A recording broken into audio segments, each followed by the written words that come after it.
basic types of companies: manufacturers and retailers. And each has a different type of inventory. If you're involved in manufacturing, what are the elements of your inventory going to consist of? Raw materials. Raw materials. Finished goods. Finished goods. And parts in production. We'll call it work in progress or work in process. Machines to create real goods. Sure. Hello from above. How are you? Good. So pick any kind of manufacturing company. Automobiles. Nice, I like that one. What would raw materials be for an auto manufacturer? Aluminum. Aluminum. Rubber for tires. Well, do you think they make their own tires? No, they probably have an inventory of tires. Okay. So would you think the finished tire would be raw material? No, but it would be one aspect of manufacturing a car. Okay, I would say the tire, if they get it in finished form, probably would be considered a raw material. It is a wrong. Any of the parts they have that they're going to put somewhere is probably going to be raw material. So when does it become work in process? Once they begin assembling it. And when does it become finished goods? When it's ready for sale. So all of these items go on the balance sheet, and they're accumulated on the balance sheet until they're sold. When they're sold, it moves from the balance sheet to the income statement. So inventory is associated with cost of goods sold. We're going to accumulate cost in raw material. As we use them, we're going to move it to work in process. So we're going to be adding more materials. We're going to be adding labor. We're going to be adding other things to it. And eventually it becomes finished goods. And it's going to sit in the inventory account until we sell it. Then it moves to cost of goods sold. Percentage-wise, what percentage complete is raw material? 0%. What percentage complete is finished goods? 100%. And what does that make work in process?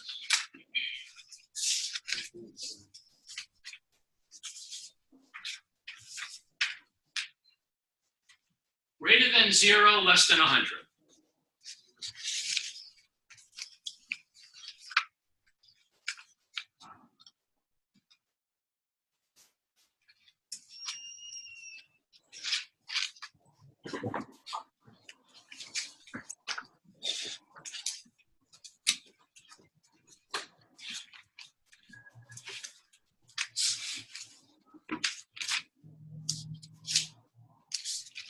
Retailer's a little different. What does a retailer do?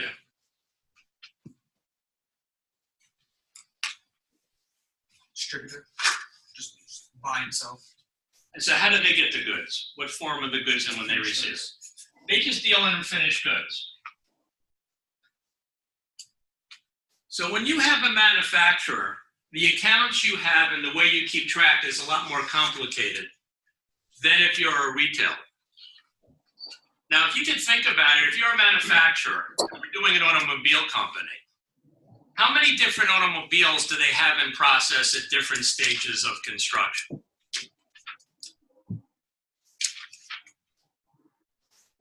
A lot or a little?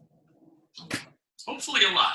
They may have thousands or tens of thousands of cars at any one point in time at different stages of completion. Their work in process is a sum of all of that.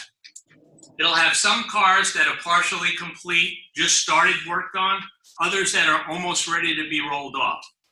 And you add them all together, you get work in process.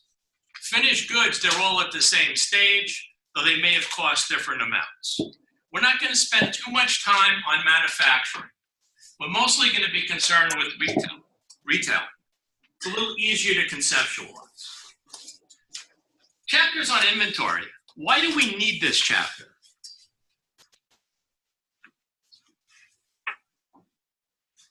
This is very important to understand what the value of the company is at the end of the year and what your assets are. Okay, but if we're accumulating all the costs, don't we know? No, especially not when you're in manufacturing. Well, we're not in manufacturing. Right. All right. So we're talking about, in fact, I'll even erase it.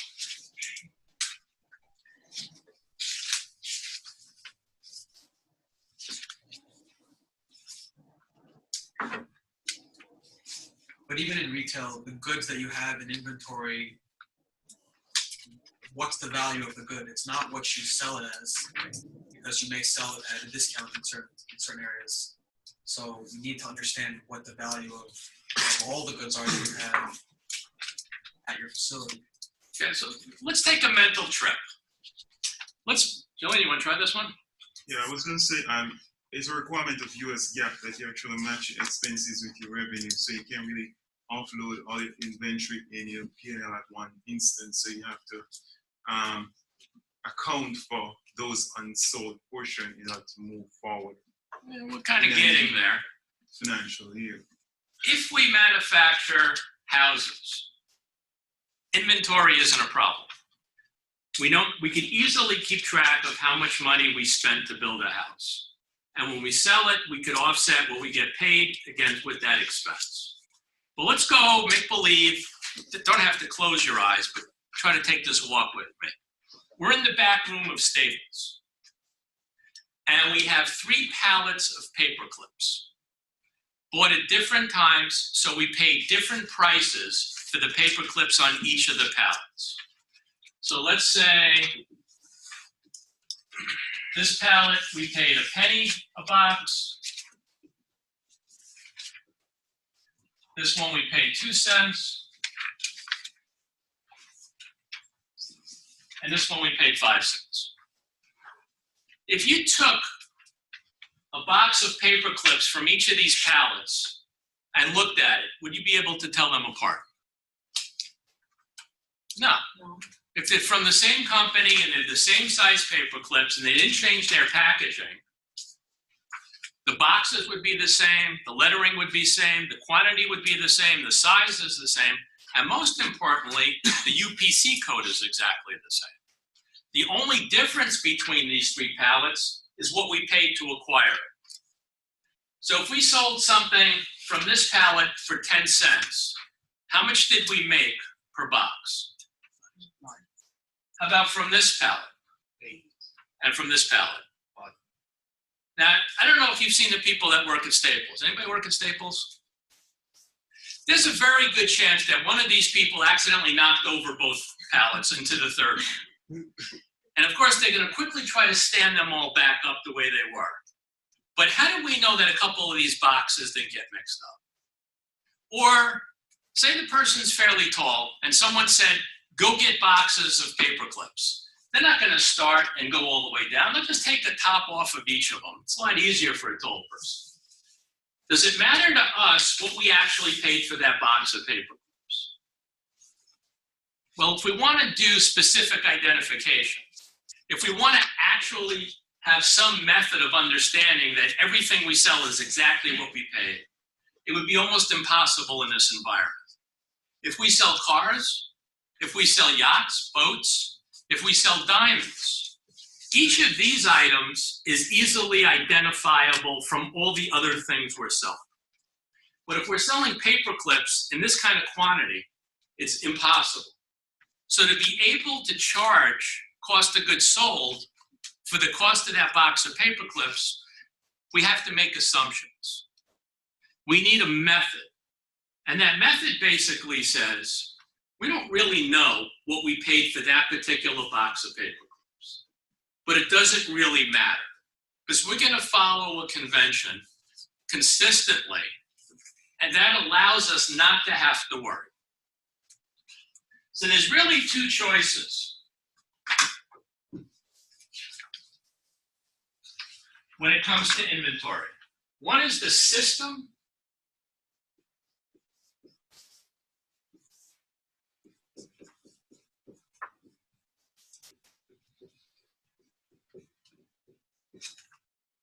and the other is the flow assumption. The system is either going to be periodic or perpetual.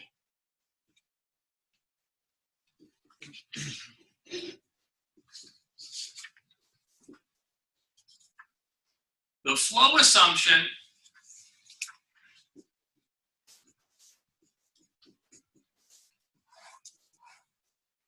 is either going to be FIFO, LIFO, or weighted average.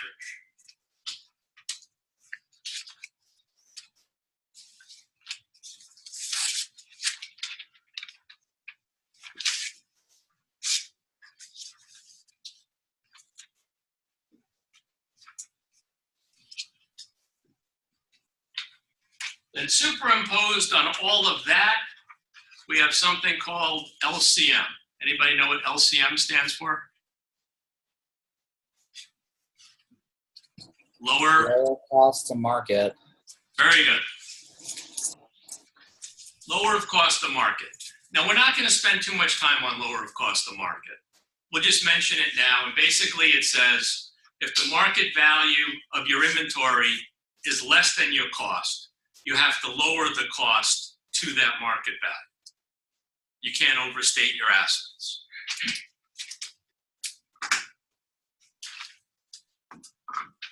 So let's start with the systems first, periodic and perpetual.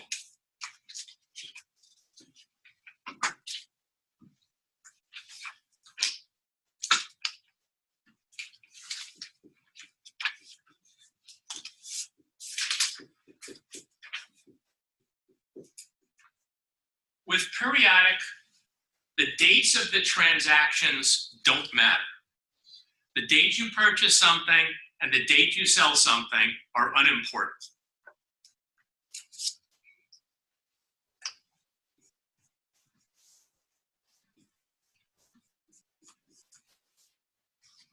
With perpetual, the dates matter.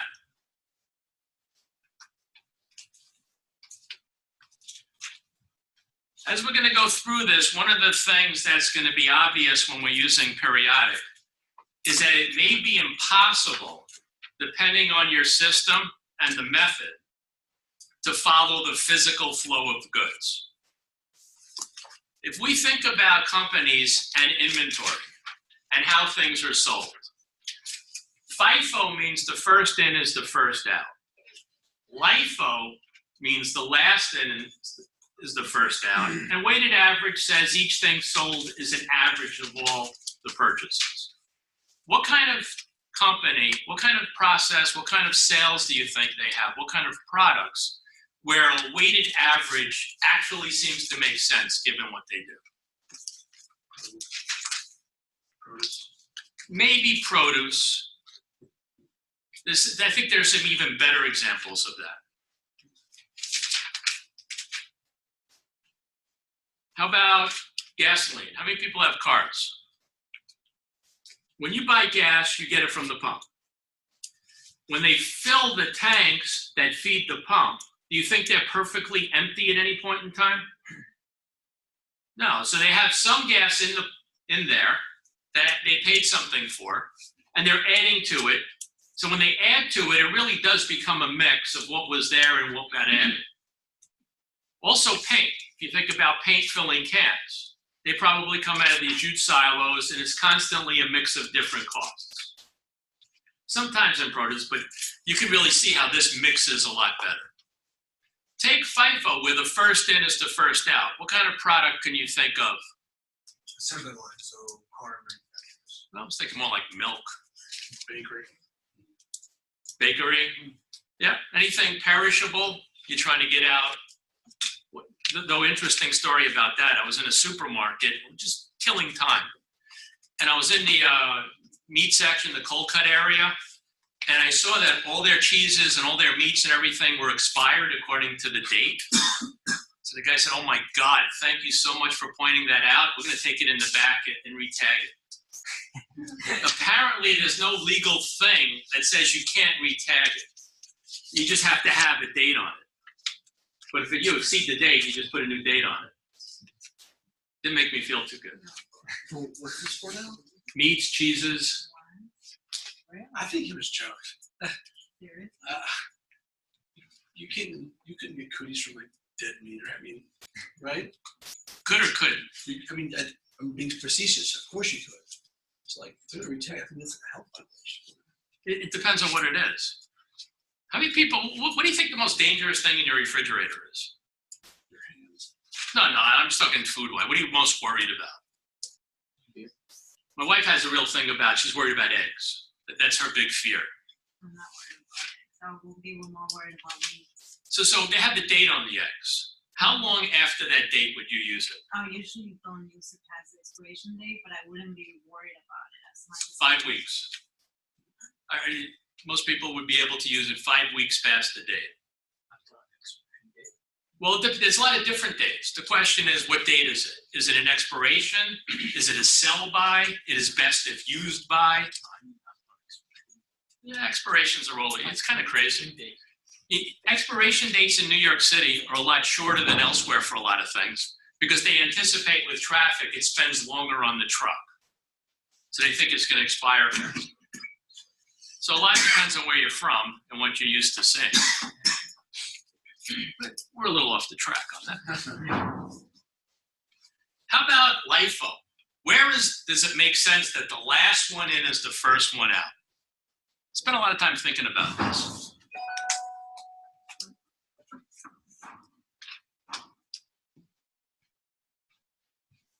Anybody have a fireplace? Buy firewood? You ever see how they stack firewood? The last one in is going on top. So if you go there and you say, I'm an accounting student and I like FIFO, can you take from the bottom for me? They're probably not going to do that. Probably going to pull it right off the top. And if you really want to start pulling logs from the bottom, what's going to happen? It's going to fall. There aren't many places where the physical flow of goods is LIFO, but it doesn't matter. As long as you pick a method and consistently use it, it should be fine in the end. Could you say again what weighted average is?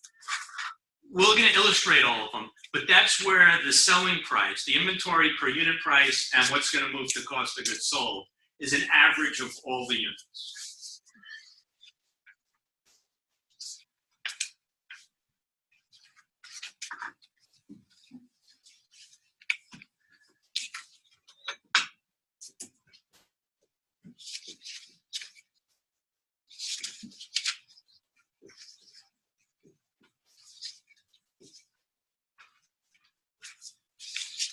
So we're going to have to make journal entries.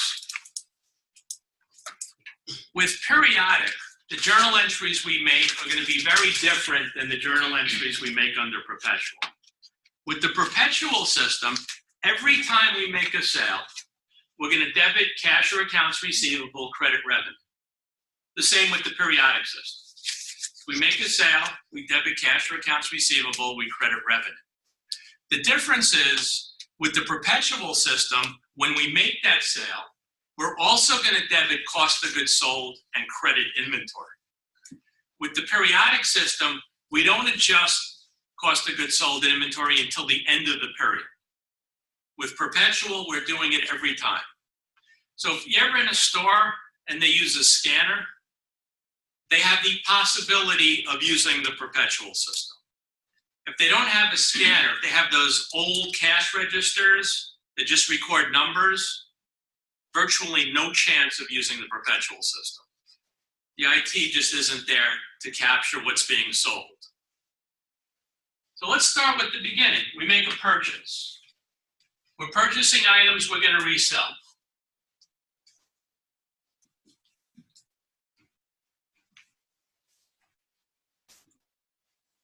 We purchase 1,000 units at $6 a unit for resale. Periodic system,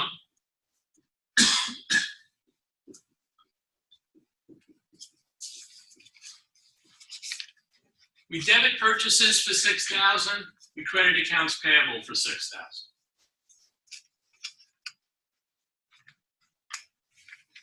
Perpetual system,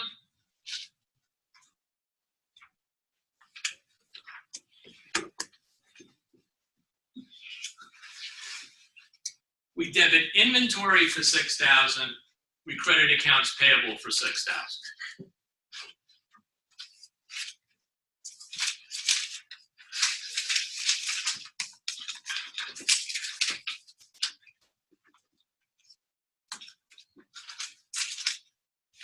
There's freight in of $300. Now we have to be careful. Freight in is part of inventory. Freight out is a selling expense. It wouldn't be included.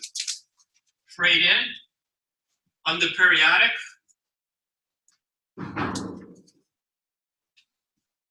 debit freight in 300, credit accounts payable 300, perpetual, debit inventory 300, credit accounts payable 300.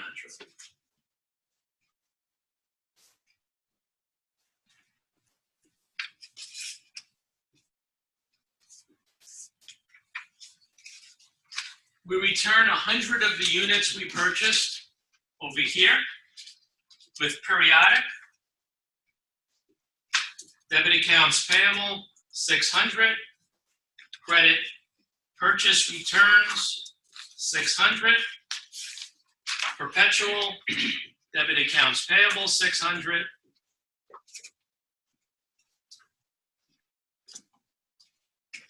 Credit inventory, 600.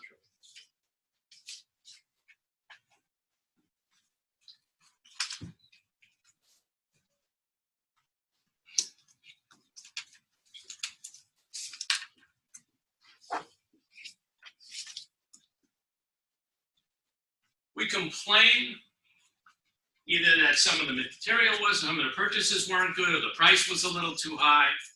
And the company that sold it to us says, okay, we'll give you a purchase adjustment of $50. What's the entry going to be under periodic?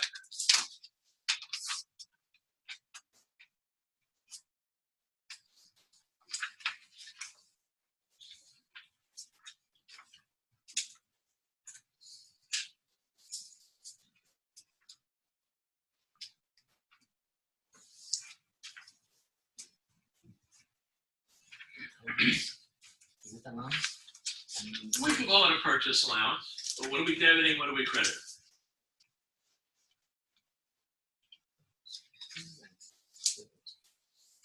Debit 50, credit 50. What accounts? Debit what for 50? Allowance 50 for credit.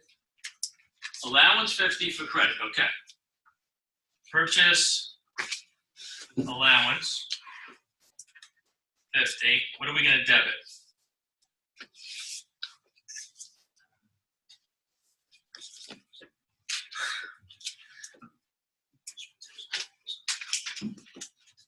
Any guesses?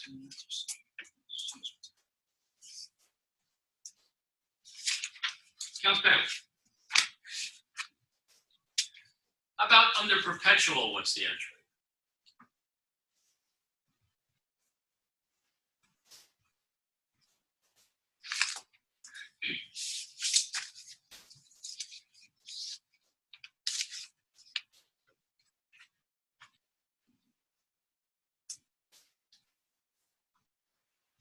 Accounts payable 50, inventory 50.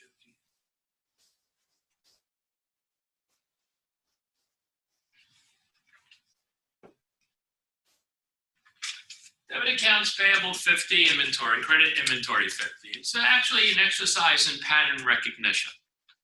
With the periodic system, everything goes to its own account. Purchases go to purchases, freight in goes to freight in, purchase returns goes to purchase returns, purchase allowances goes to purchase allowances. With the perpetual system, everything goes to inventory. Purchases go to inventory, freight in goes to inventory, purchase returns go to inventory, purchase allowances go to inventory. You just have to keep them straight.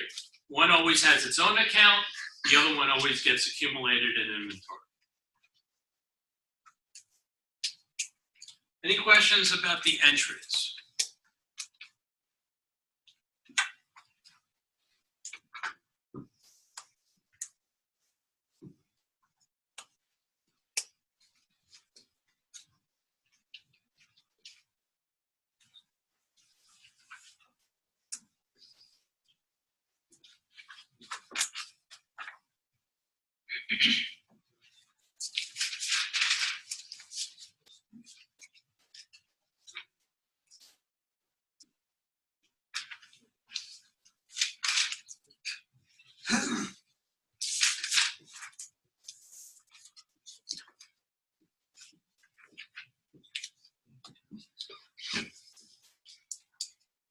So we're going to be using the same set of data to illustrate the 6 possibilities.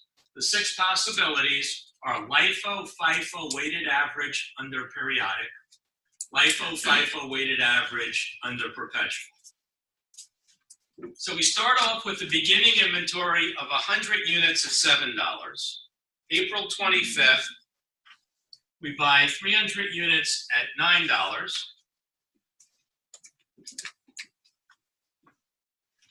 July 17th, we sell 300 units.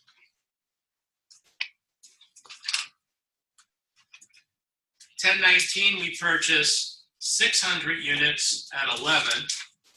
And $12.15, we have a sale of 500 units.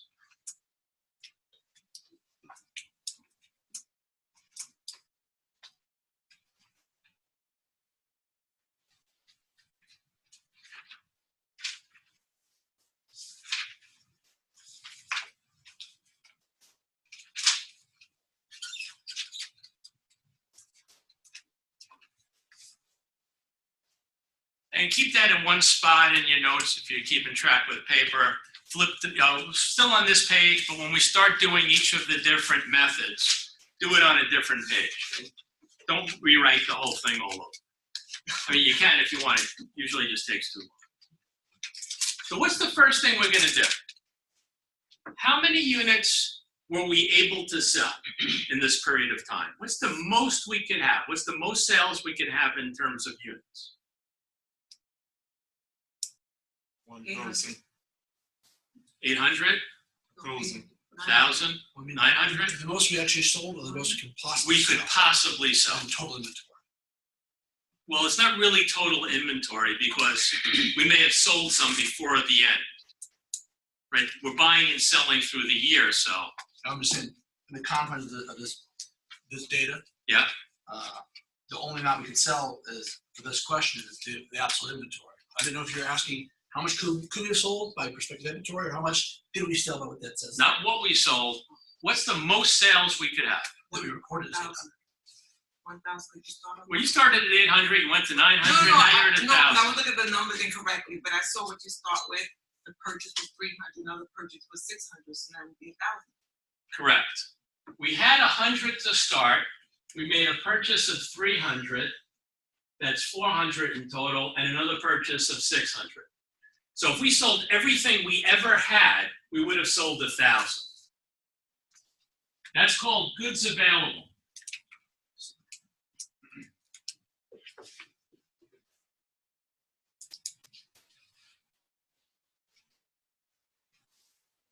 So goods available were 1,000 units. And if we had sold all 1,000, what would cost of goods sold have been? It would have been 700, 2,700, 6,600, or 10,000.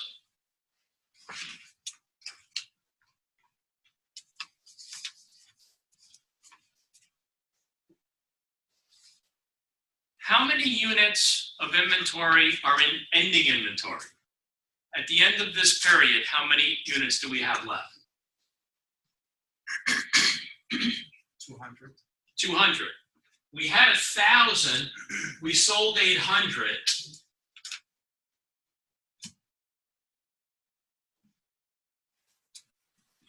So ending inventory is 200 units. How much is the value assigned to ending inventory?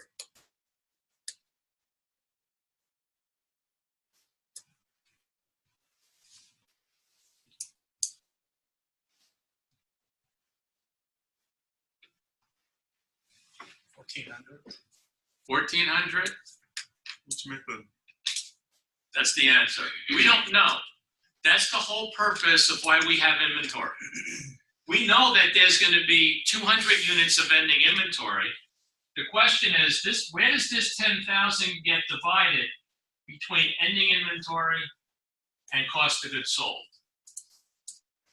And we don't know that until we pick the system and the method. And that's the whole purpose of this chapter.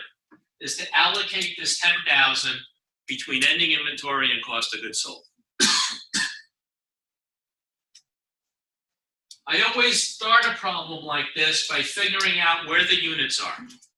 1,000 is goods available, 200 is ending inventory, and when I'm done with the problem, I have to take my ending inventory, I have to take my cost of goods sold and add them together. If they don't equal $10,000, I made a mistake. So this is going to be an easy chapter to figure out whether you made a mistake.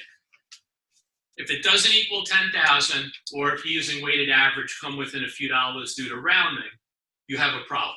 You still could be wrong if it does equal 10,000. But if it doesn't equal 10,000, you know there's an issue.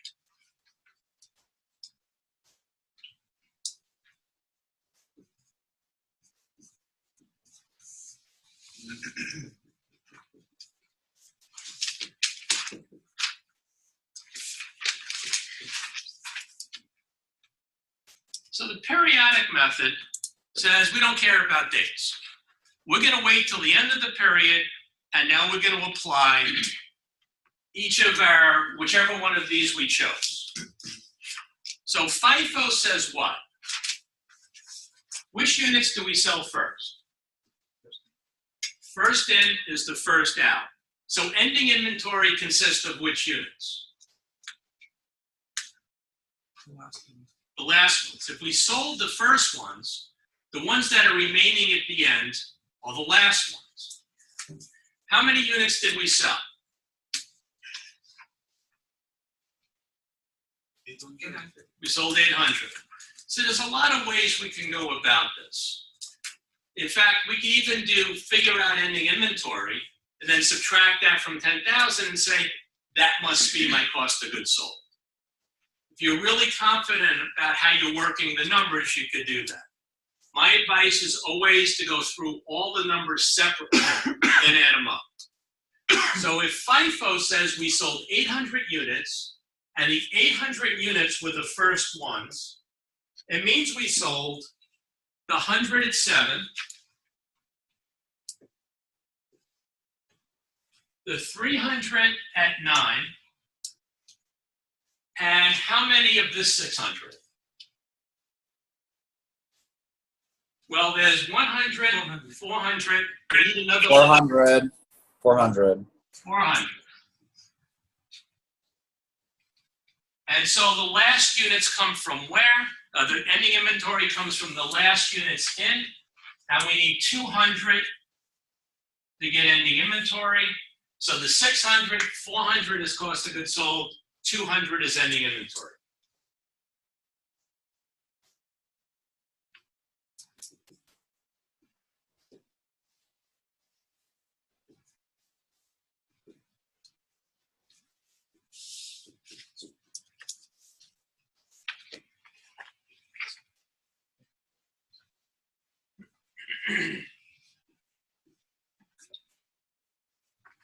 So under FIFO, cost of goods sold is 7,800. Ending inventory is 2,200. We add them together to make sure we get our 10,000.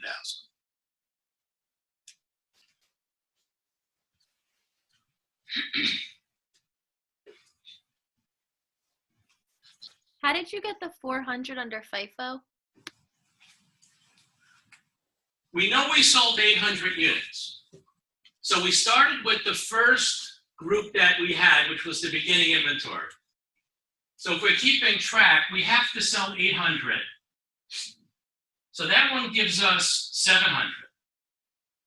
That 100 means 700 have to come from somewhere else. The next purchase was at 300. So that means we still have to get 400 more in cost of goods sold. That 400 is coming from this group of 600, leaving 200 of this group as our ending inventory. Thank you. So next period, we're going to start out with beginning inventory, 200 units at 11, and then we're going to keep a list of our purchases and sales.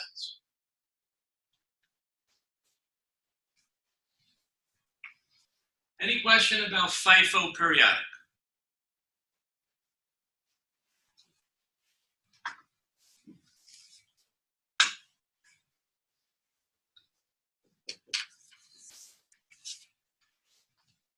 Now, LIFO works the opposite.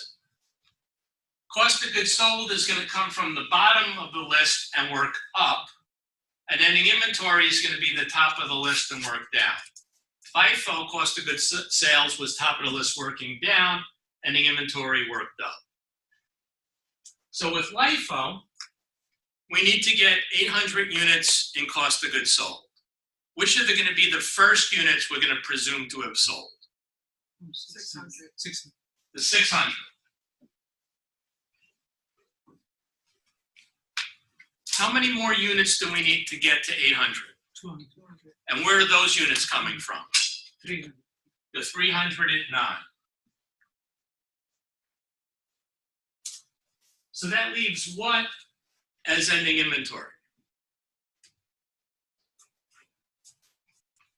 It leaves 100 at 9 and the beginning inventory of 107. And it's important to keep them in the same chronological order. Beginning inventory and the portion of the 300 at 9 that didn't get sold.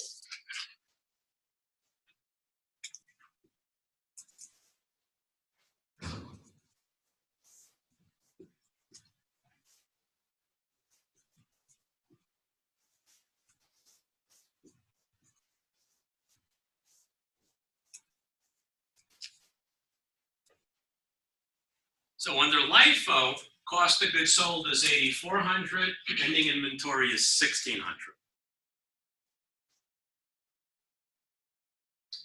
How come you wouldn't put the 100 times 9 above the 100 times 7? Because this was there before. This was the beginning inventory on the list. And this 100 at 9 comes from the next line. So we keep them in the same order, chronologically. So you're saying even though it's last in, first out, we count it in reverse? Count it time linear? Our list is always chronological, Yeah. so we know which is the last in. So when we start next period, if we said we sold 100 units, where would those 100 units come from? They would have been from the last in. And in order to get the last in, we need to keep the chronology of this. If we had flipped these, we would probably take the 100 at 7 because it was on the bottom, meaning it was later. So next period, our beginning inventory has 2 lines, not 1. The 2 lines would be 100 at 7 and 100 at 9 to get our beginning inventory value of 1,600.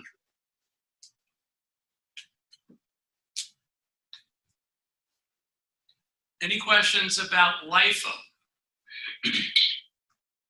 Why wouldn't the 100 be 50? In FIFO, we split the 600. Well, in this case, we're splitting the 300.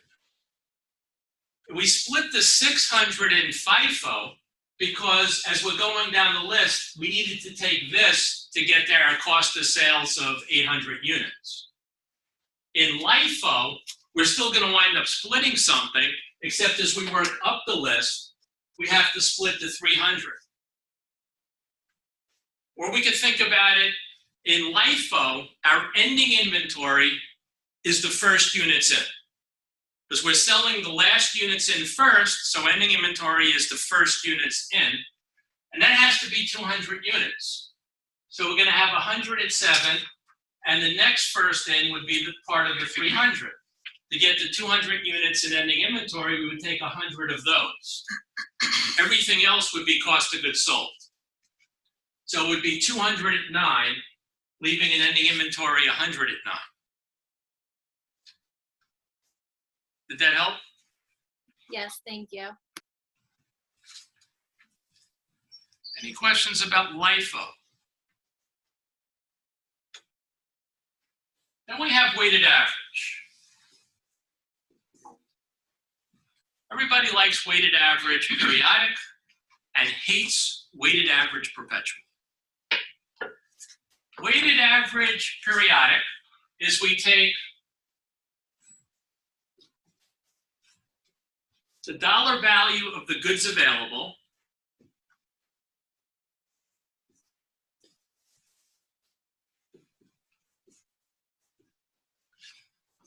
and divide by the units of goods available. And that'll give us the weighted average price per unit.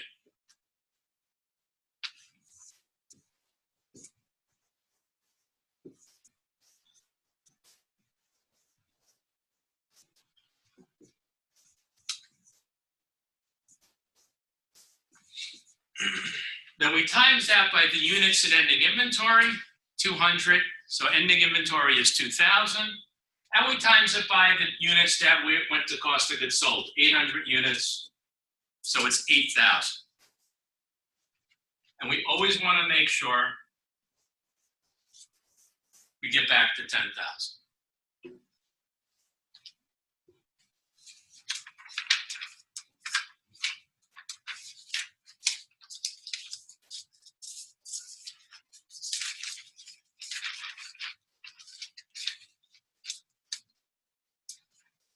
Any questions about weighted average periodic?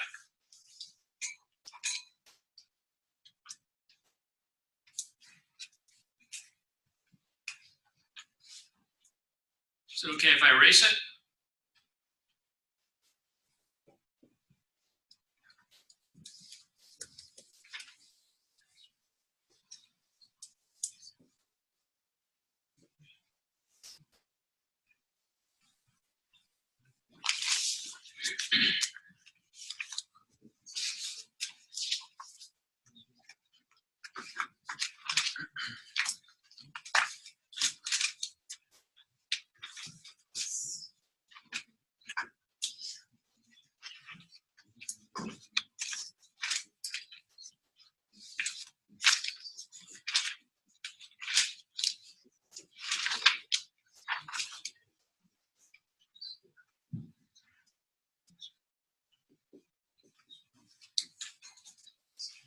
So the perpetual method, perpetual system, means the dates matter. While we have this list over here, don't pay attention to the list. Only pay attention to one line at a time. Because periodic is done at the end of the period with this list in front of you. Now we're doing it real time as it happens. And if we're doing it real time, and we're January 1st, we don't know what's going to happen the rest of the year. We have to put ourselves in a position, it's January 1st, we open the store, this is what we have. We don't know who's going to come in to buy, we don't know when the purchases are going to be made. We'll know that as they happen. So think of it like a movie unfolding.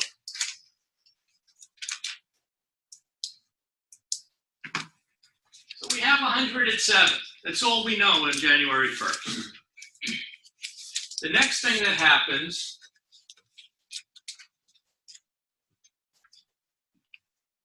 is we buy 300 at 9. So now we have items that two different prices. Next thing that happens is we make a sale of 300. So which units did we sell? First in is the first out. So we sold 107. No more of those. How do we get the other 200 units to get to 300? 200 at 9. So how many units are 9 are left? 1. So now we have none at 7 left in inventory and 100 at 9. Then we buy 600 at 11. So now in inventory, we have 100 at 9, 600 at 11. We make a sale of 500 units. Where do those units come from? Well, the first in, so we go to the earliest units available.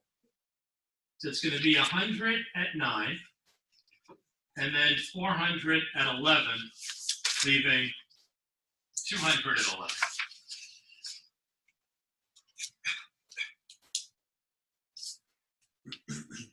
So now ending inventory is 2,200, 211, and cost of goods sold is 700, 1,800, 900, 4,400, 25, 34, 78. And there's the 10,000.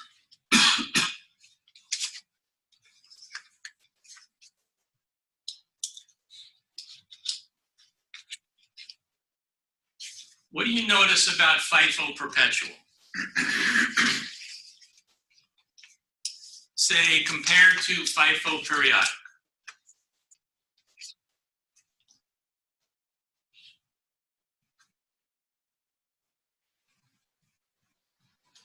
This should be the same result. They're exactly the same. And they're exactly the same because first in, first out follows the chronology of the dates. Even though periodic we say dates don't matter, FIFO Perpetual, FIFO Periodic always should be the same answer. Now LIFO we can't say that about. It could be coincidence we get the same answer, but it doesn't have to be. Any questions about FIFO Perpetual? In terms of presentation, that's what is the is that the only difference in terms of? What do you mean by presentation? Like when you were doing the periodic, you didn't do the 3 columns to show the actual movement of the stocks along the way. Because we had the list of everything that happened, I didn't need to keep track by date. Right. Since we're keeping track by date, I find this notation easier for me to use. To only look at what's happened so far, to separate it from the list, because I don't want to know anything that is beyond this date. Because I was wondering if you're doing the perpetual, you have to actually follow that methodology as opposed to just looking at it and figuring out where you are. Then You can look at it, figure out, but visually, it isn't as obvious for me as doing it this way. Okay. Jacob, you have a question? So on the exam, if we're short on time, and you asked us to do both perpetual and periodic, could we just copy what we did in periodic, or do you want us to do the check perpetual? If you wanted to do, I mean, on an exam, you have to look at what the question says. The question says, here's some information, how much is ending inventory under periodic FIFO? You can put one number down. You could guess. Because the question asks you to provide a number. If it's right, it's right. If it's wrong, the question is how much partial credit are you going to get? Right. So if it says, show me how you're going to get this answer, then you have to put a little more. But usually I'm just looking for an answer. So if you wanted to take a shortcut, when we did periodic, you could have just figured out ending inventory FIFO is going to be 200 units at 11. So everything else is cost of goods sold. Ending inventory is 2,200 minus 10,000 equals cost of goods sold is 7,800. Those answers, if all I need is the answer, would have been right. I like to do this in case I make a mistake, I know it. One of the great things on standardized multiple choice tests is being so wrong that your answer isn't one of the smart possibility of wrong answers.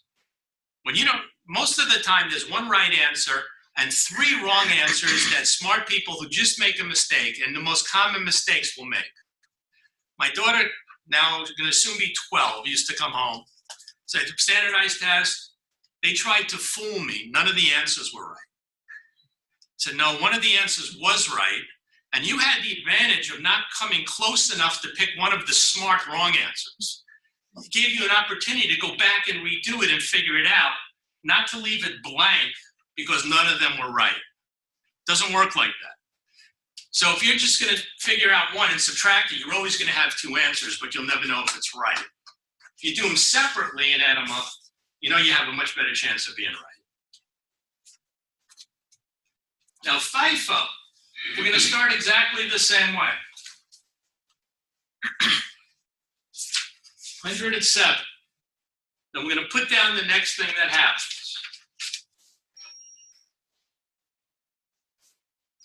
300 at 9.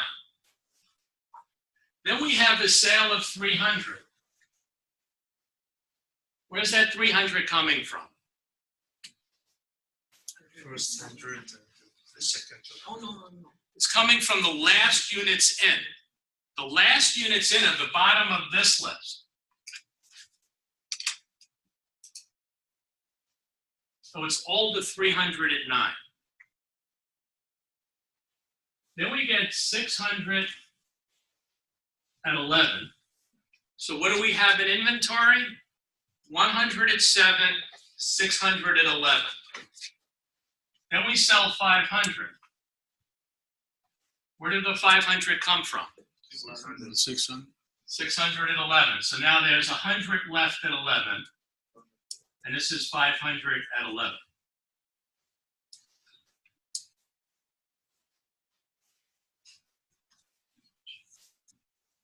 So cost of goods sold is 8,200, and ending inventory is 100 at 7 plus 100 at 5.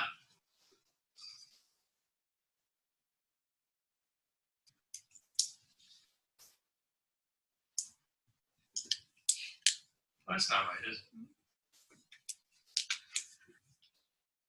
Oh. No.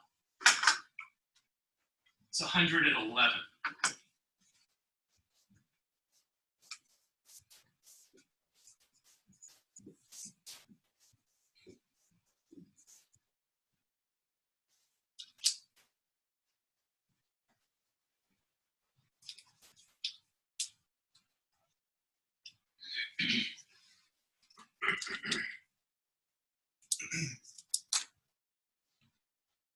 Any question about FIFO Perpetual?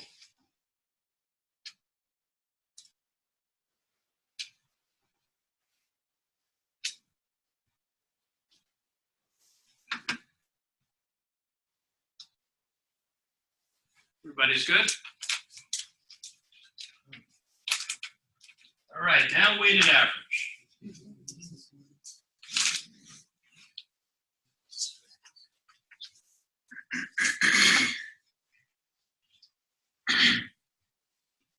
So why do you use the 11 instead of the 9 for the LIFO one?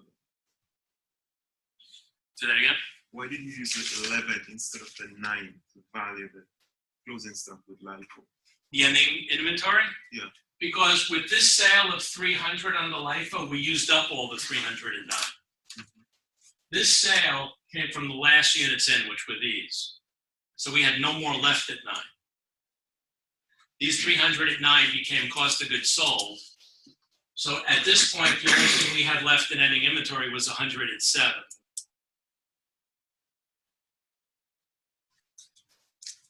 Right? So LIFO, we have 100 at 7. We now have 300 at 9. And now we make a sale of 300.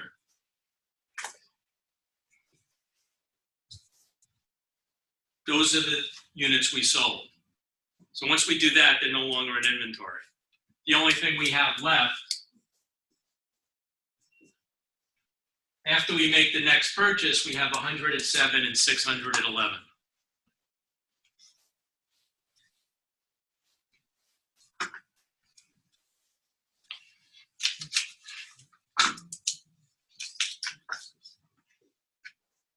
A weighted average I use a little different format for because of the calculations.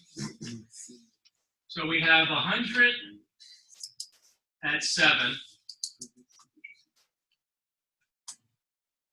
And then we make a purchase of 300 at 9.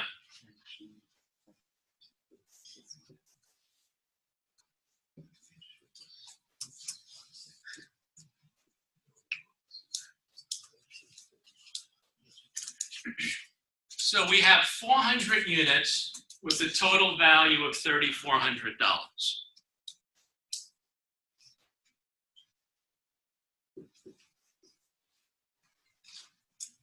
That's a unit price of $8.50.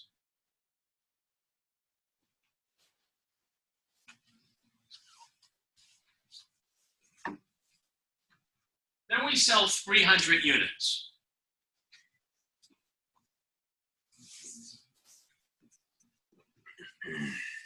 Those 300 units will be at $8.50. How many units are left in inventory after we make that sale? 100. So we have 100 units at $8.50. And then we buy 600 at 11,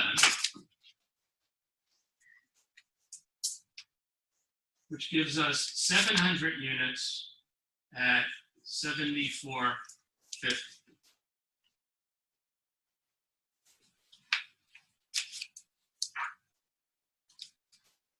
So that unit average price is $10.64, $7,450 divided by 700. So with weighted average perpetual, every time we make a purchase, we need to recalculate the average price.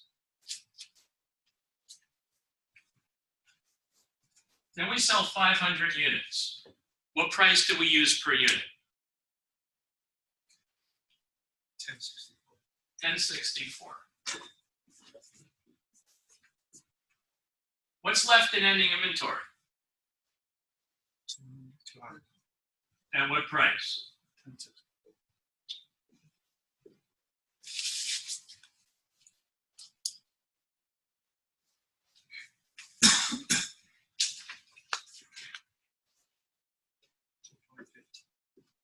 Thank you.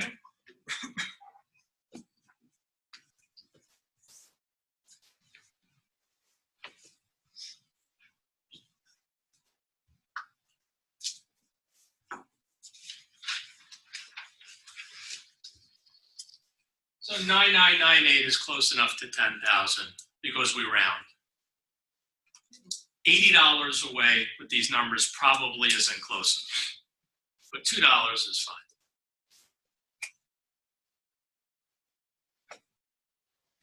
So with perpetual weighted average, every time we make a purchase, we recalculate the average unit price, and that's what we use for cost of goods sold.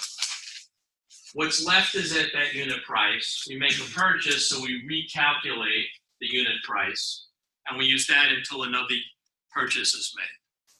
Beginning inventory next period is going to be 200 units at $10.64.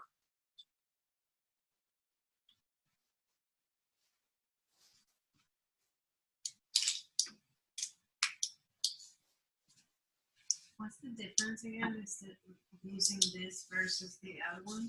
The other one, we only calculated the average price at the end of the period, and we only did it once. And that one number is what we used times the 600 units of cost of goods sold, and then times the 200 units of, the 800 units of cost of goods sold, and we took that same number and times it by the 200 units of ending inventory. This is going to be a dynamic number. It's going to be different average unit cost at different points of time.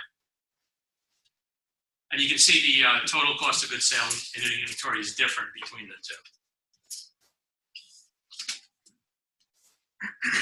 Any questions about perpetual weighted average?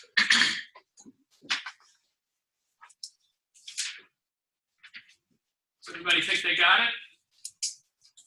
All right, so we'll shortly find out.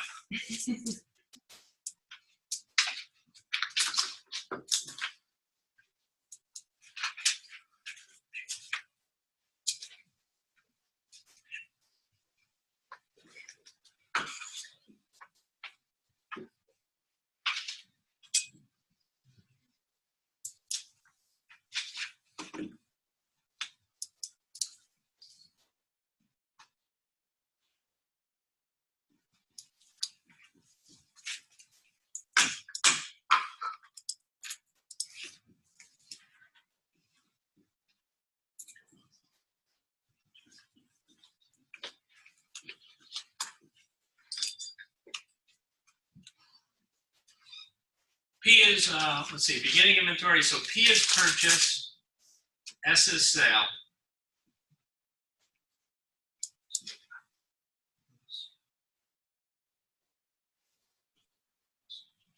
U is units, UPR is unit price.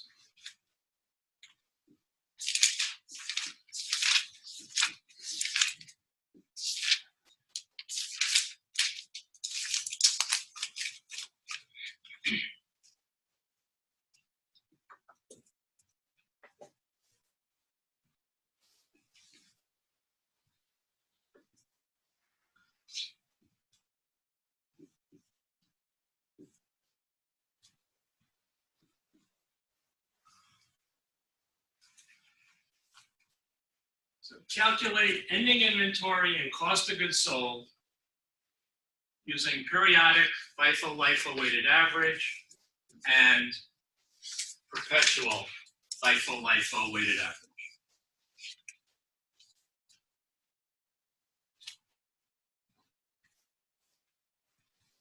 Anybody done?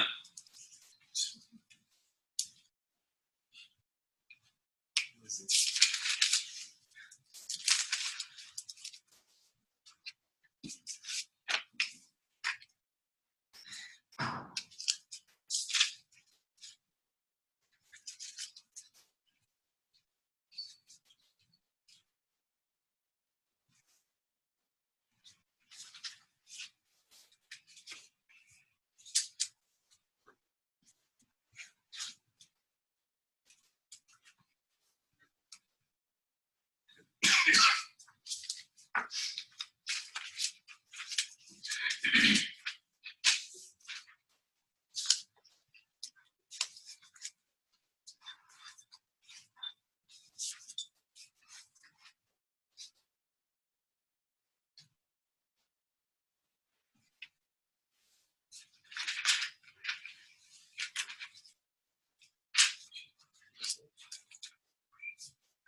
How we doing? What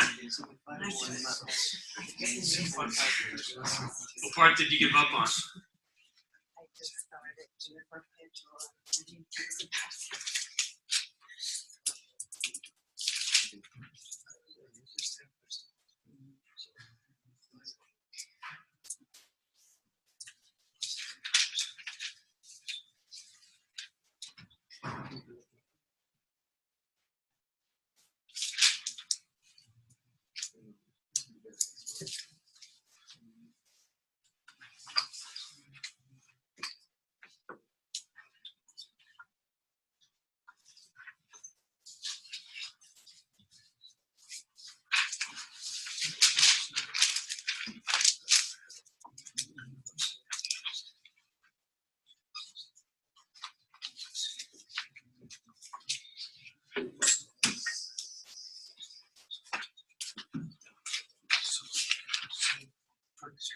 Here, 150 on top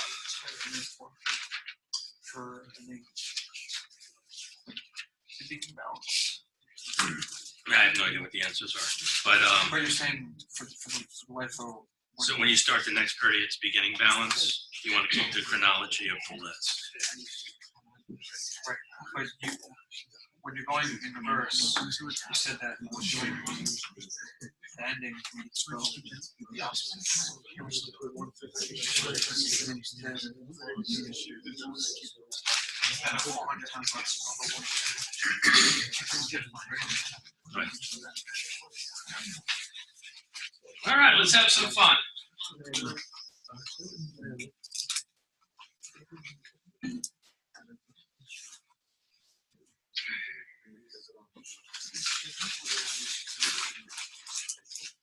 So the first thing we want to do is figure out goods available.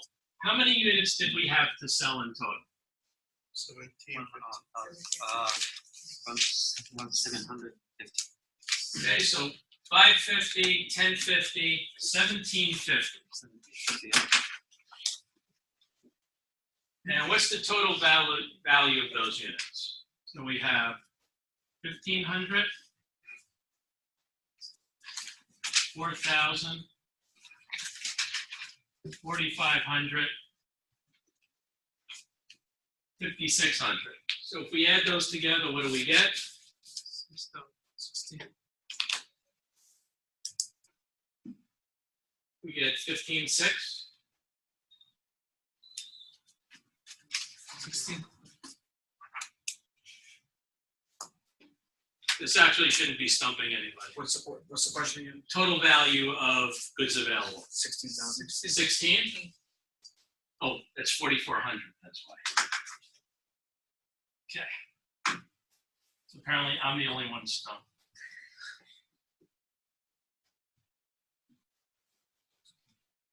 16,000. How many units are in ending inventory? 550. So cost of goods sold is 200, 600, 800, plus 400 is 1,200.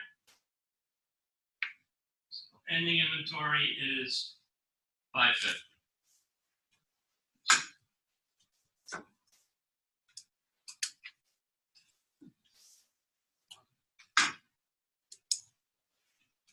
So FIFO.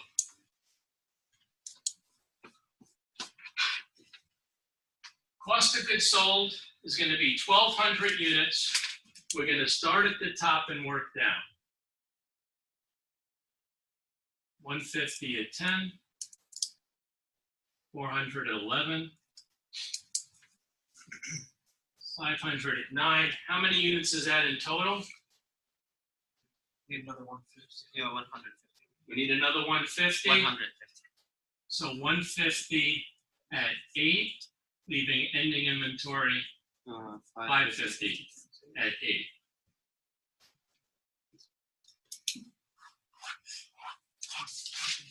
So cost of goods sold is going to be 1,500, 4,400, 4,500, 1,200, 10, 16, 31, 16, 11,600. Is that right? Yeah. And 550 times 8 is 4,400, 16,000.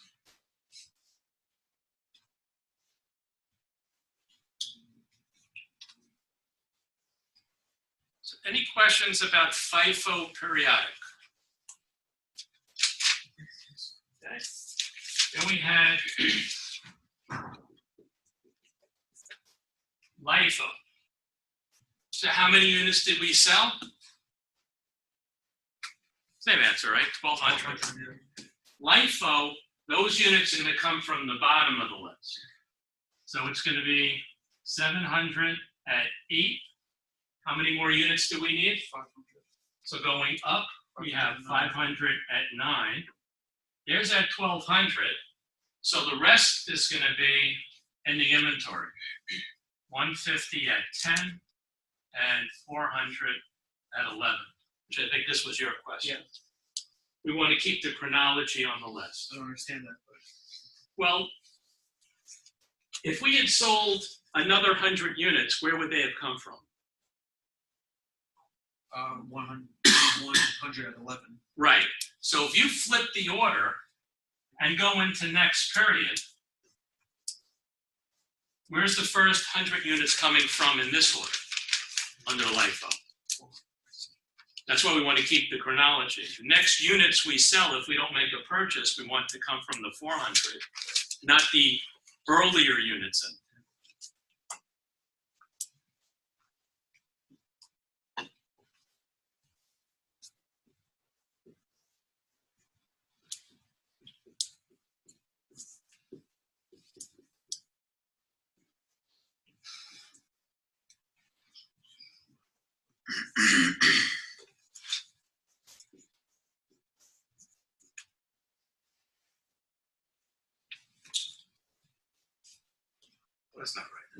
bottom number should be 6,900. 5,900. Thank you. So LIFO periodic, cost of goods sold are 708, 509 for 10,001. Ending inventory is 150 at 10, 411 for 5,900, and the total is our 16,000.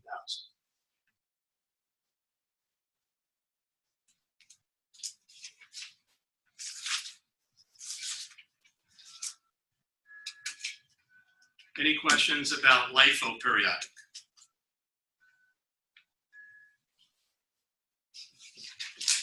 We have weighted average.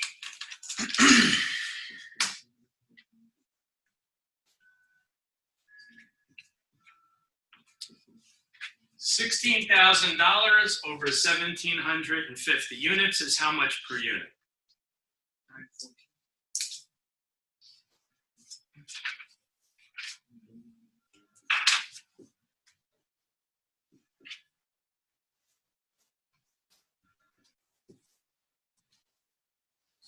So 914 times 550 is how much?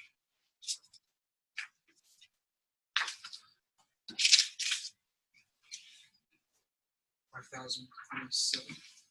5,027. And 1,200 times 914 is how much?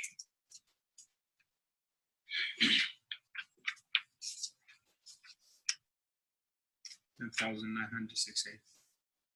And 968? Yeah. So if we add them together, what do we get?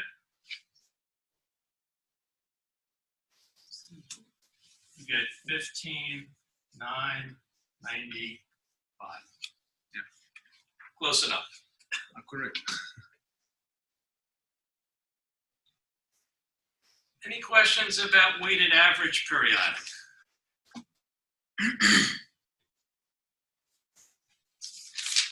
All right, now the fun begins.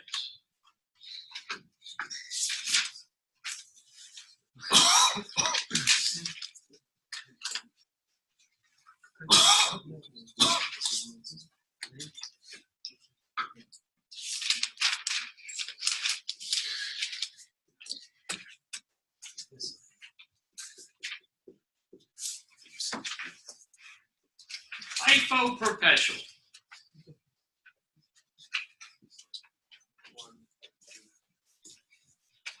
So we already know what the answer should be. The answer should be what we got under FIFO periodic. Well, let's go through the mechanics just so we're used to doing it. We have 150 at 10. Then we have 400 at 11. Make a sale of 200. Where does those 200 come from? They come from the 150 at 10, which uses those up. Now we need another 50. 50 at 11. So that leaves us 350 at 11. Then we get 500 at 9. Then we sell 600. Where does that 600 come from? 350. 350 at 11 uses those up. How many more units do we need to get to 600? 250. And where do those come from? Leaving how many? 250 at 9. Then we get 700 at 8. And we sell 400. Where does the 400 come from? 250. And then we need another 150, leaving 550 at 8. So that's 4,400. There's 1,500, 550, 38, 50. So that's going to be what, 2250? 2250, 1,200. Add it up, we get 11,600. I don't really know, I cheated. But I'm assuming it's gonna be right. We added it up, we should get 11,600. Okay, any questions about FIFO Perpetual? Okay. Now, LIFO Perpetual.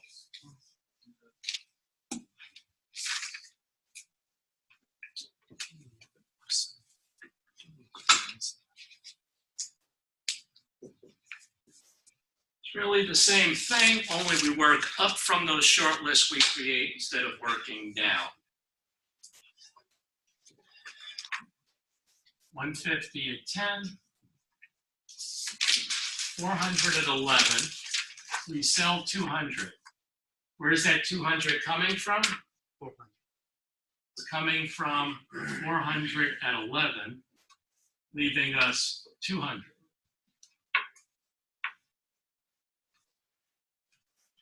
We have 500 at 9. We sell 600. Where's the 600 coming from? 500 plus 100. 500 at 9.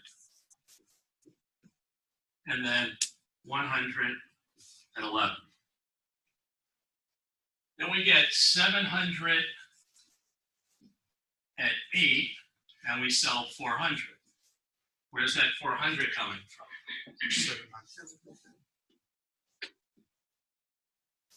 Leaving us 300. So ending inventory, I'll just rewrite this the way we would show it next period, now has 1, 2, 3 layers to it. We have 150 at 10, 100 at 11, and 300 at 8.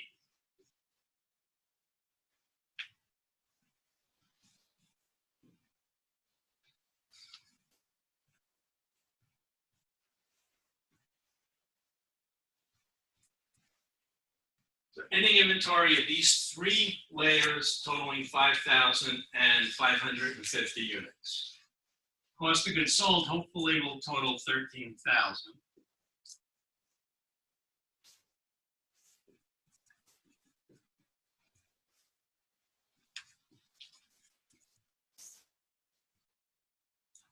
Seven, 8, 0, carry the 1, 3, 4, 8, 11. And we want to do this, 16,000.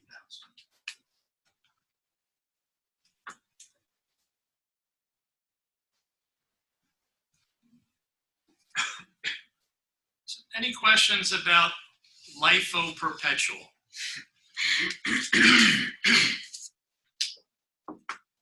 Okay. Now, weighted average perpetual.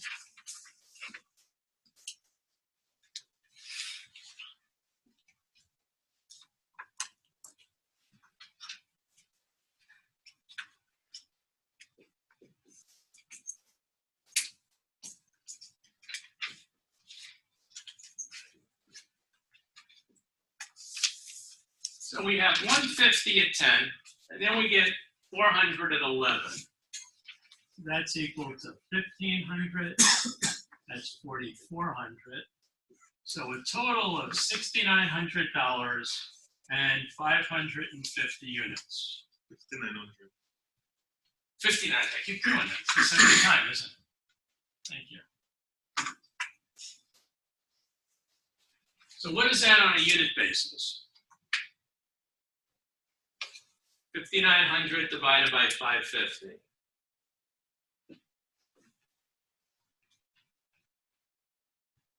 1072. 1072. So it's 200 units at 1072, leaving 350 at 1072. So how much is 350 times 1072? 3,752. 3752. 3752. 3752. Then we have 500 at 9 gives us 850 units with a total value of 8,252. So how much is that on a unit basis? 9.7. 9.7? 0. 70. Thank you.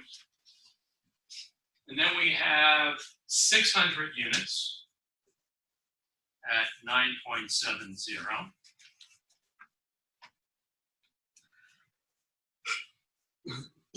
Leaving 250 at 9.70 equals how much?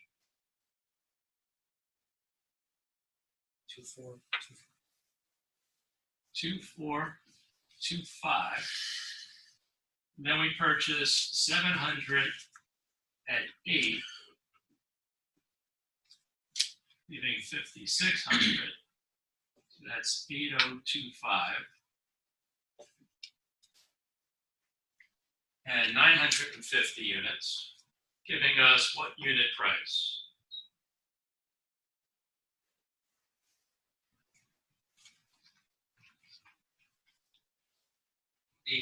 $8.45.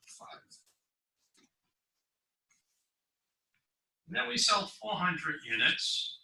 That'll be at 8.45, leaving us an ending inventory 550 units at 8.45. So how much is 550 times 8.45? 4647.5. 4648, we'll call it. And now we have to times 200 times 1072. 21 is at 2144.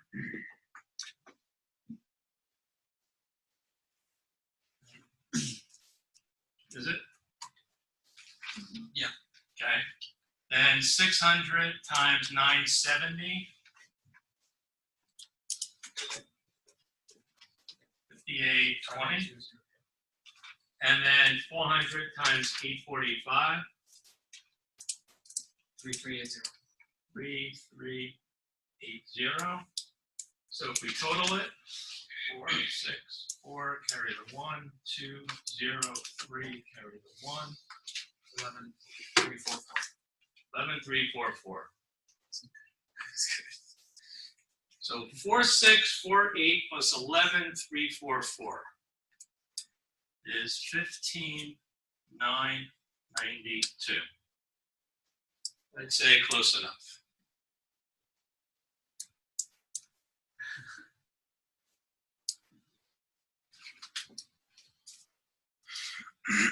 Any questions about perpetual weighted average? Just a lot of calculation.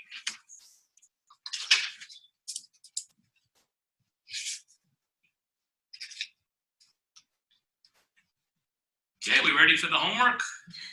Anybody do the homework? Just out of curiosity? Yes. Okay.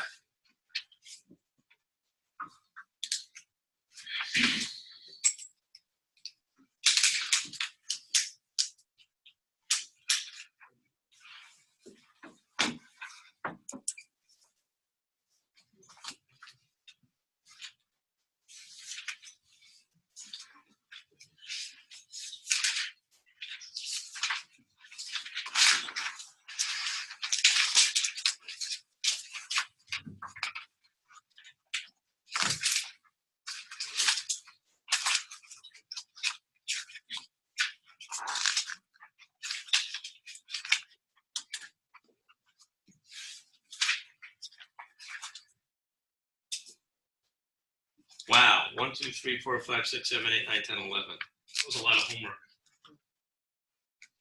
Anybody, a couple of people did it?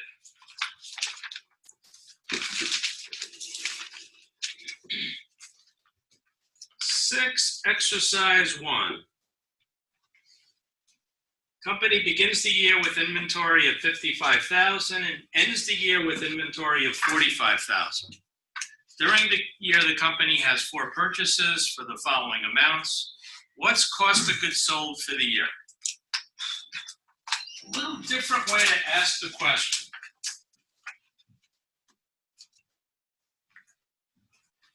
How are we going to get cost of goods sold? We're going to take the goods available and subtract the ending inventory. Remember that the goods available is going to be split between ending inventory and cost of goods sold. So if we know the goods available and we know the ending inventory, by subtraction, we know the cost of goods sold. So the goods available with the beginning inventory of 45,000 plus 4 purchases, 210, 130, 160, and 410. What is that total?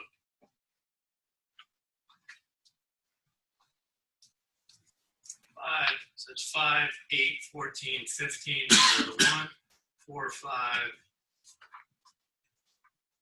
Is that 955?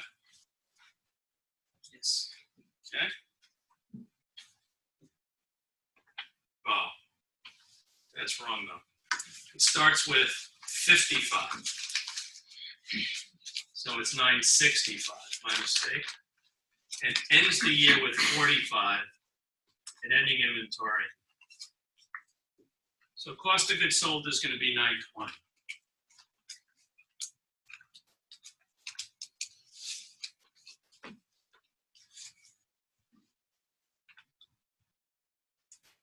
Any questions about exercise 1? Okay, exercise 2.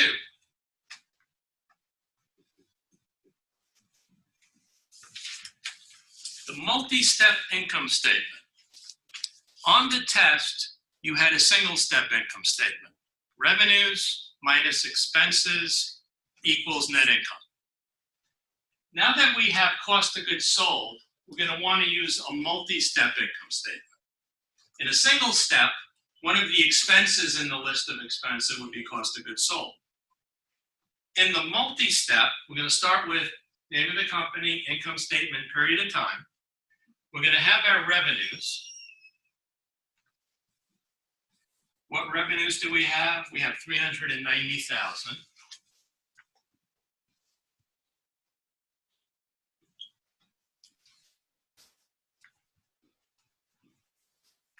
And we're going to subtract cost of goods sold.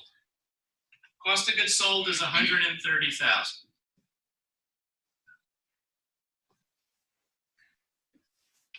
That gives us 260,000. What do we call that 260? Gross profit. Exactly, gross profit.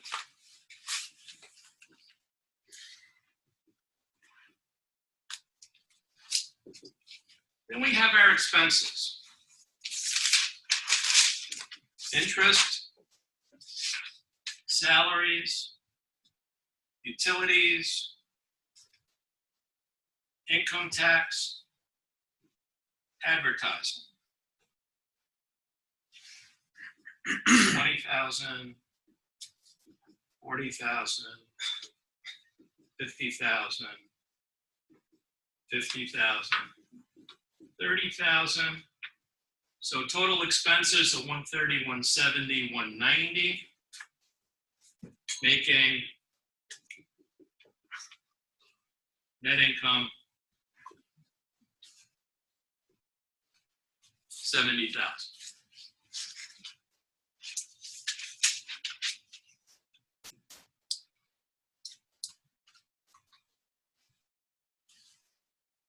Now we could have also done the multi-step in this case a little differently. We could have had the 390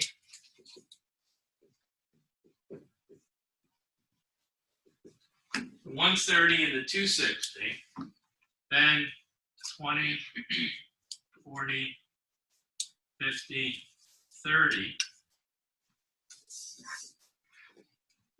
140, giving us income before taxes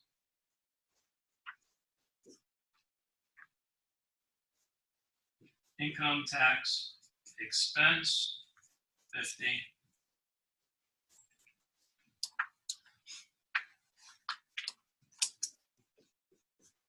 net income 7. Either one of those two would be perfectly acceptable in most cases.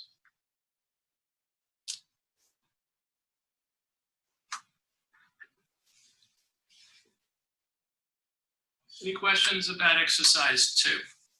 The cost of goods sold is as given in the book, right? Is The figure you got it from the book. the 130? Yeah. Yeah.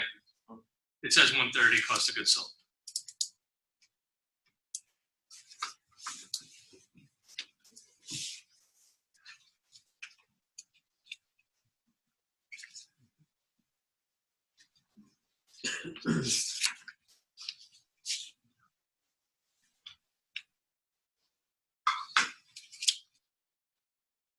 Exercise 3 gives us the information in a little different format. Multi-step income statement, we're going to start with the heading, name of the company, income statement, period of time.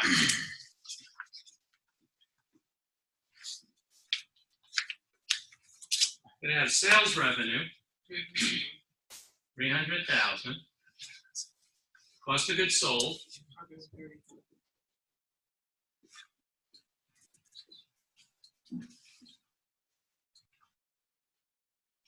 $190,000, right?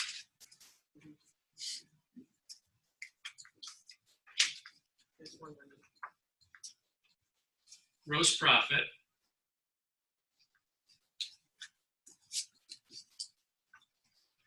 and we're going to have operating expenses.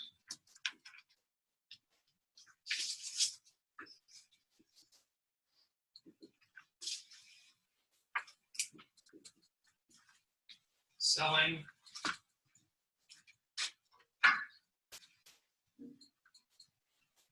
general,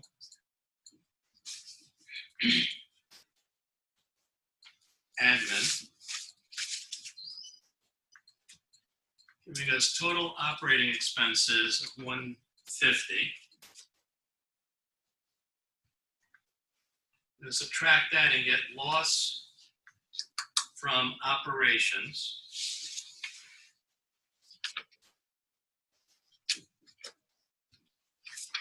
Minus 40,000. Then we have non-operating revenue, 110,000, giving us income before taxes, 70, income tax expense, 30,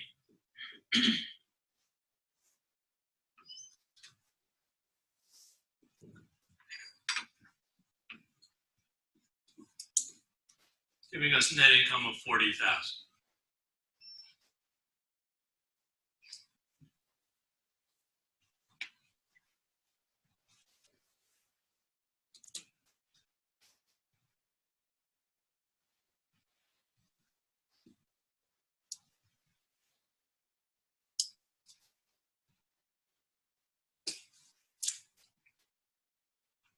Any questions about 3?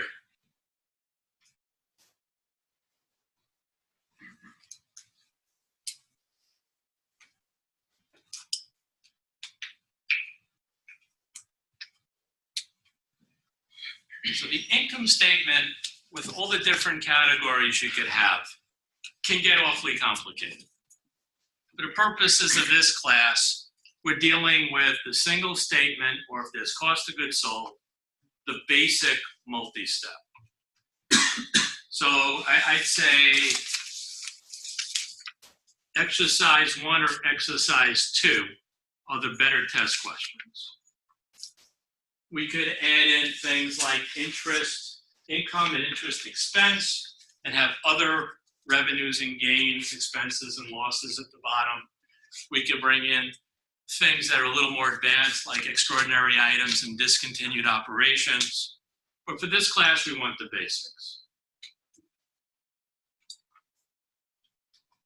Exercise 4, I'm not going to go over. Exercise 5, I'm not going to go over because those are good questions to study for the test. And if I go over them now, you've already seen them. If you do them at home, you'll have the answers. The answer keys are posted. So those are good practice questions for the test. Exercise 6 starts the year with 85 in inventory, purchases of 310, sold 335. Record the purchase and sale using a perpetual inventory system. That is pretty simple.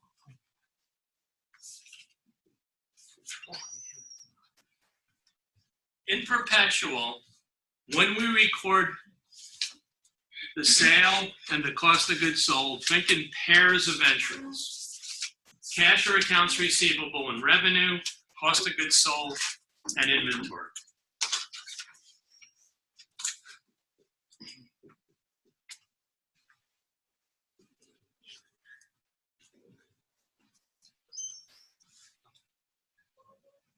So in exercise 6,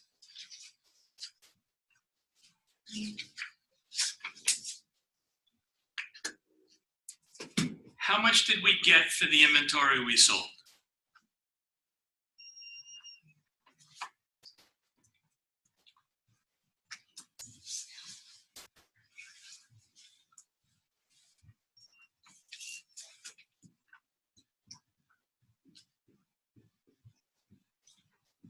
$310,000.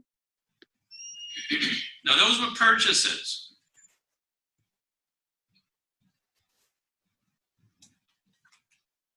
We're looking for the sales price of the inventory.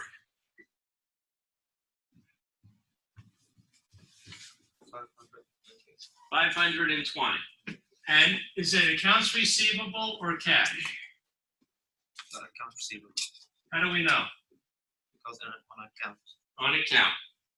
And what was the cost of the inventory we sold?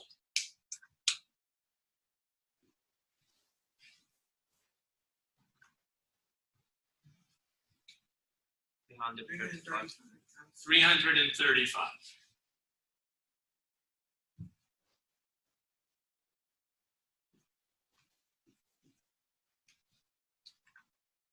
So all the work we did earlier was the calculations that we would have gotten 335 if we had all the transactions.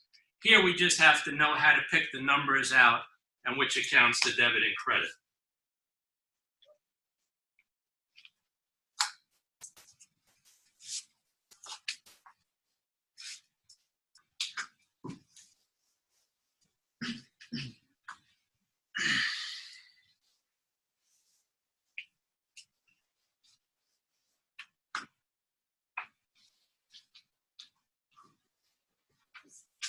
Right. Exercise 7.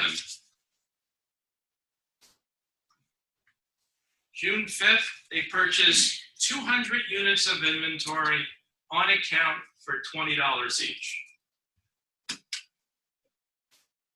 We're using a perpetual system, so what's the entry to record the purchase?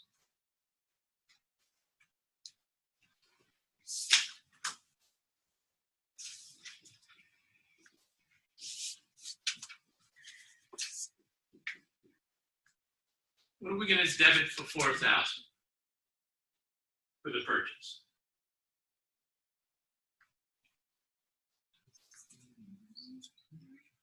Inventory. Perpetual, everything goes to inventory. If it was periodic, what will we debit? Purchases.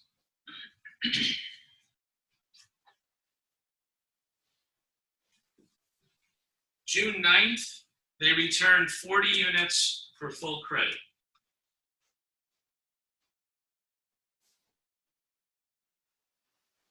So we're going to debit accounts payable. What are we going to credit? Inventory.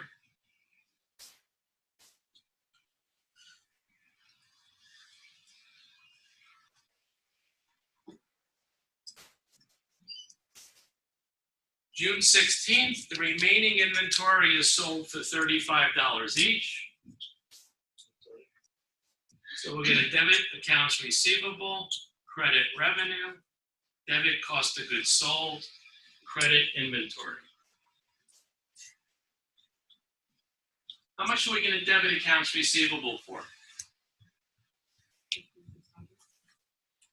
5,600. How do we get 5,600? You do the 200 minus 400 to get 160 units, and then multiply that by 35. Okay, and you said that was 5,600? Yes. Okay. And how much is cost of goods sold?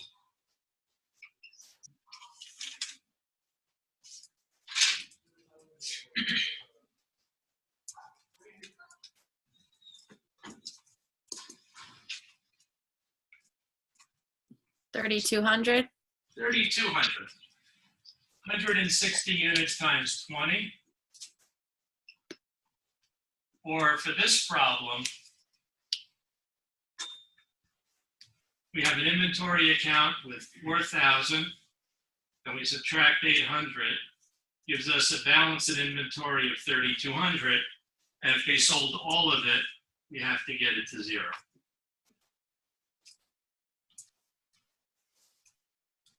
Questions about 7?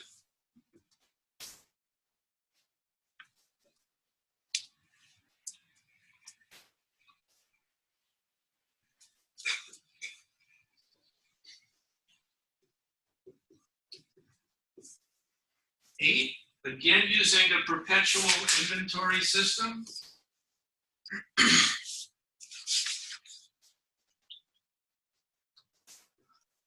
June 5th, they purchase 200 units at $19 each. What are we going to debit?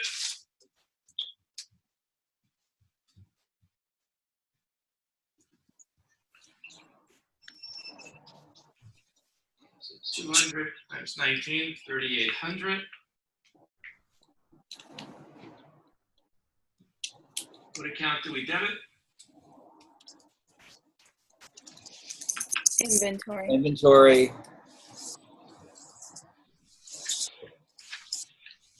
Inventory. They make payment in full on June 12th.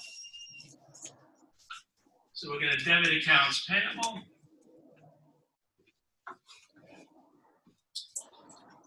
How much are we going to credit cash for? $37.24. They're entitled to a 2% discount, which is $76. And what are we going to credit? Inventory.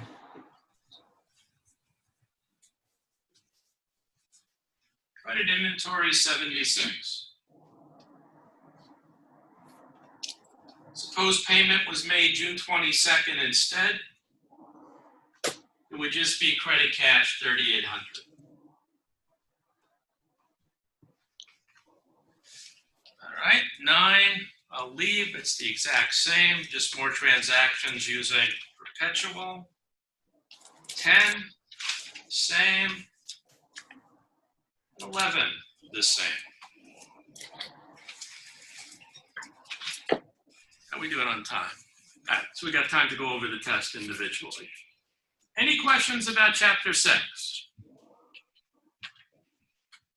Test questions that could come from this chapter: basic multi-step income statement, applying perpetual or periodic using FIFO, LIFO weighted average, and making the entries for inventory and transactions using perpetual and periodic. Can you repeat that, please? Yep, a basic multi-step income statement,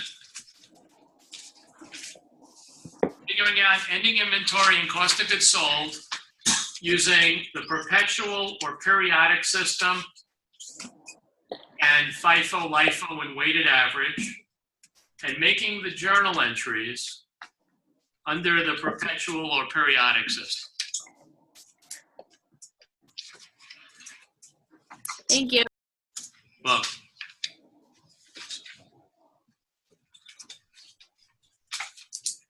Any questions about chapter 6? All right, so if you have individual exam questions, be happy to go over it with you.